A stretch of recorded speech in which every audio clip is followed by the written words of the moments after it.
Assalamualaikum dan salam sejahtera kepada rakan-rakan trader di luar sana.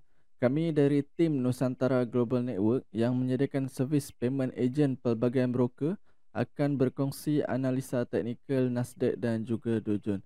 Okay, sebelum tu, uh, kawan-kawan boleh follow semua platform media rasmi Nusantara Global Network untuk mengetahui update terkini berkenaan dengan kontes, promosi bonus dan juga rebate sehingga 35 USD per lot.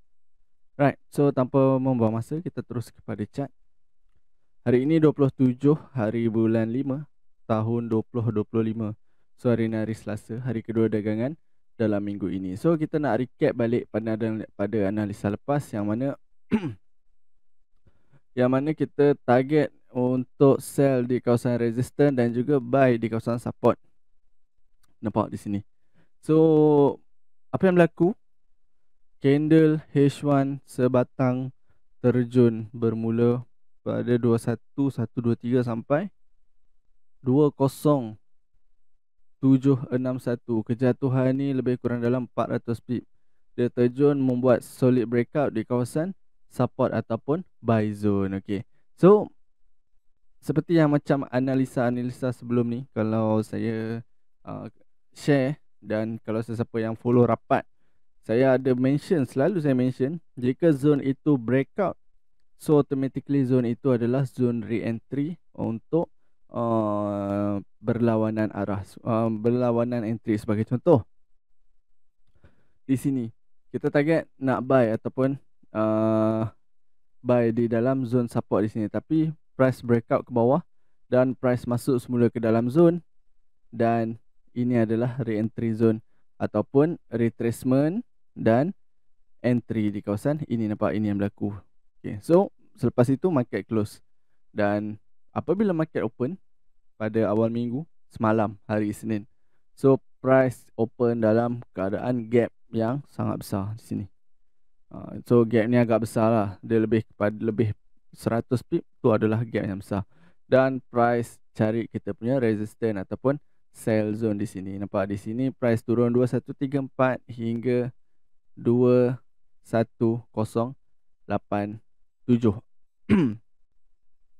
So kalau tengok penurunan di sini almost dalam 200 pip plus minus sebelum price membuat kenaikan. Sepatutnya apa yang dia buat, dia akan tutup balik gap ataupun dia akan cari balik zone di sini. Tapi price terhenti dan membuat solid breakout di kawasan resistance yang ni.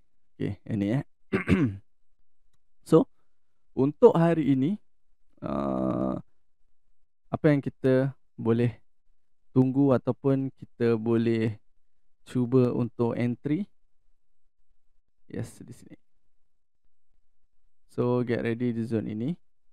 So yang adalah resistance dan ini adalah support ataupun buy zone.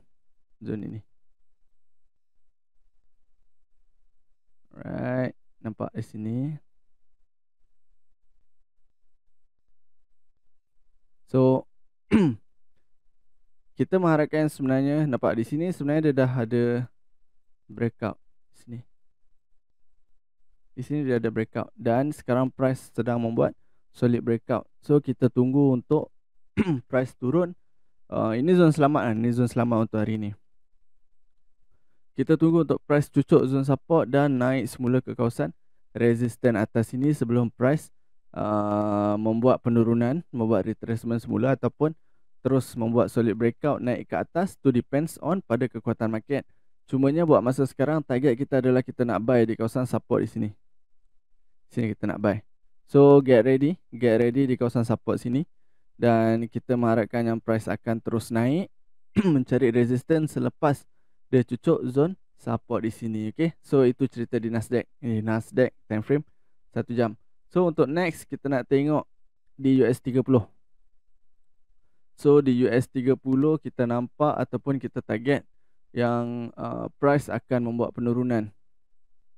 So di sini sebenarnya kita harap price akan cucuk pun baru terjun, tetapi price tak cucuk dan dia terus terjun dan dia naik semula pada hari Isnin semalam. Barulah price membuat penurunan, tapi penurunan tak banyak sebab price nampak tu nak terbang ataupun nak terus naik pacak, naik ke atas. So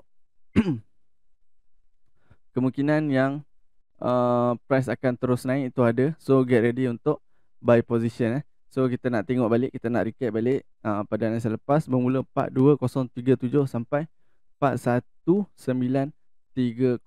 So pergerakan harga almost dalam dekat hampir 100 pip sebelum price membuat kenaikan. So siapa yang set BE, dia dapat sikit lah. Siapa yang close takat 100 pip, dia dapat. So untuk hari ini sebenarnya kita target nak buy. Kita follow on structure yang dia telah bentuk di sini. Di sini. So di sini adalah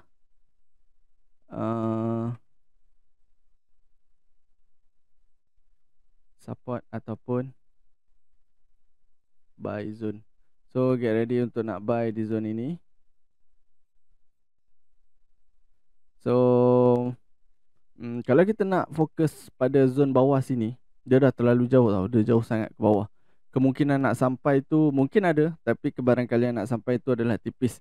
So kita akan cari zone yang terdekat untuk hari ini. Selepas dia membuat breakout di sini, breakout di kawasan resistance di sini, sepatutnya dia akan follow on current structure, yang mana dia akan turun balik mencari zone yang bermula di mana pergerakan harga dia, dan sepatutnya dia akan terus pacak naik ke atas ataupun dia terus terbang ke atas. So itu target untuk US 30 untuk Dow Jones. Okay, so kita follow, kita fokus on buy position sebelum ada pergerakan yang besar berlaku. Baik, so apa lagi? Saya kira itu saja untuk hari ini. Seperti biasa, sebelum mengakhiri video, saya nak ingatkan kepada rakan-rakan agar sentiasa manage your risk, sentiasa kira berapa entry lot yang bersesuaian dengan you all punya equity untuk mengelakkan akaun anda MC ataupun akaun anda blow. Okay, kita jumpa lagi untuk next video. Assalamualaikum, bye bye.